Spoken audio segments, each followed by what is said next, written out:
In our last panel, historian James Patterson took us through the history of the U.S. Department of Labor's report entitled Crisis of the Negro Family, A Case for National Action. 45 years later, the Moynihan Report, as it is more commonly known, seems prophetic, predicting virtually all of the difficult challenges that we now face. They're even reflected at lower rates, though still troubling, with Hispanic, Native American, and white communities as well. When Moynihan wrote his report in 1965, some 25% of black children were born out of wedlock. Now 70% of children, black children, are born out of wedlock. Dr. Ronald Haskins estimates that over the entire period of childhood, something like 80% of black children experience life in a single-parent family. We believe that this has consequences. Other research confirms that poverty rates for children reared in single-parent, female-headed households is 5 or 6 times higher than those for children reared in two-parent homes. Interestingly, the rate for whites is now similar to what it was for blacks when Senator Moynihan first rang the alarm. Before I go on, I just want to say this is a very difficult topic. There are a lot of sensitivities. I think that it's extremely important that we all make an effort to speak carefully and sensitively about this issue. I mean, during this conversation, no one is blaming, no one is saying that anyone is lesser than, but we are saying that overall, statistically speaking, there are significant adverse consequences that flow from children not being raised in a two-parent household. Marriages begin and marriages end. There are instances where marriages should end.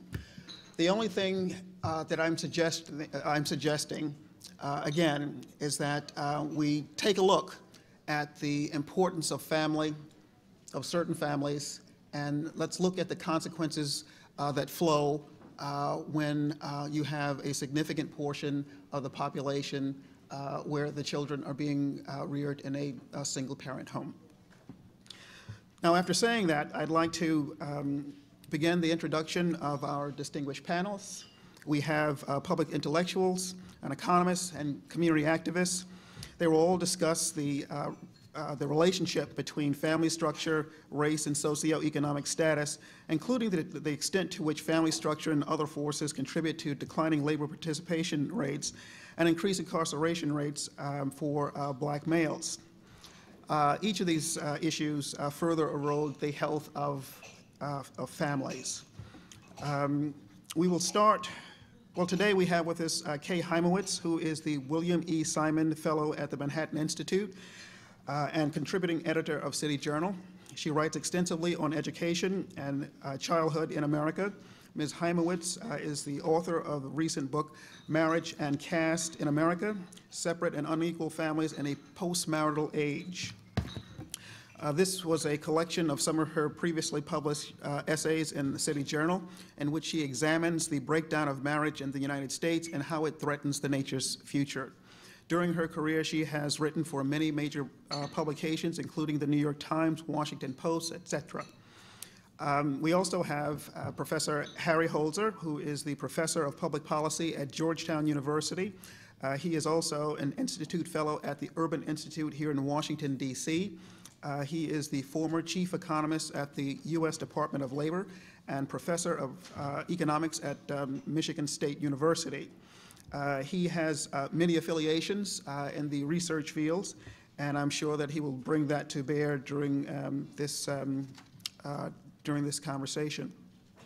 Heather McDonald is the John M. Olin Fellow at the Manhattan Institute and contributing editor at City Journal. In 2005, she was awarded the Bradley Prize for Outstanding Intellectual Achievement. Her work has canvassed a range of topics, including homeland security, immigration, policing and racial profiling, homelessness, and educational policy, to name a few. Her writings have appeared in most of the nation's top major dailies and magazines. She is author or co-author of 2 books on race and policing and immigration, respectively. And she has testified extensively before Congress on a variety of topics. She is a lawyer by training. She is clerked at a federal court of appeals, and she's also served in the executive branch. Our next panelist is Roland Warren, who is the president of the National Fatherhood Initiative, which is dedicated to improving the well-being of children by increasing the proportion of children that are raised with involved, responsible, and committed fathers. He has played a key role in helping the organization establish strategic partnerships with businesses, government, and nonprofit organizations across the country. He frequently appears both in print and television, representing the National Fatherhood Initiative. Prior to joining NFI, he worked for Goldman Sachs. He served on the Fatherhood Task Force of the White House Office of Faith-Based and Neighborhood Partnerships, on the Coordinating Council on Juvenile Justice and Delinquency Prevention for the United States Department of Justice. He's also served as a board member for the National Campaign to Prevent Teen and Unplanned Pregnancy. Now, on that note, we'll just go straight down the line, and we'll begin with Professor Holzer.